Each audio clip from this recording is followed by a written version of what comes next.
మన తెలంగాణ చరిత్రకు నాంది 1000 స్తంభాల గుడి. ఇక గతంలో గుడి కూలిపోయిందని చెప్పి ఎక్కడి స్తంభాలు అక్కడ మొత్తం మీద కింద పడేసిరి. ఇక మొత్తం మీద అయితే కిషన్ రెడ్డి సారు చొరవ తీసుకొని అన్ని స్తంభాలను మంచిగా ఊదబెట్టి మళ్ళీ గుడి ఓపెనింగ్ చేసిండు. మరి గుడి ఎట్లున్నది ఏం సంగతి పండుగ పూట ఒకసారి చూసొద్దాం పండి.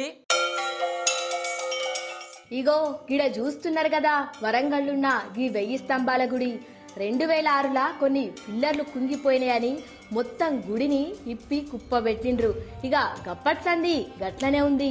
ఇక ఆఖర్కు కేంద్ర మంత్రి కిషన్ సార్ చొరవతోని అదనపు నిధులు మంజూరు చేయించి పనులు పూర్తి చేసుకొని 18 ఏండ్ల తర్వాత వరంగల్ 1000 స్తంభాల మండపానికి పునఃప్రారంభం చేయడానికి ఇలా మహాశివరాత్రి సందర్భంగా కేంద్ర పర్యాటక శాఖ మంత్రి కిషన్ రెడ్డి సారు ప్రారంభించిండు.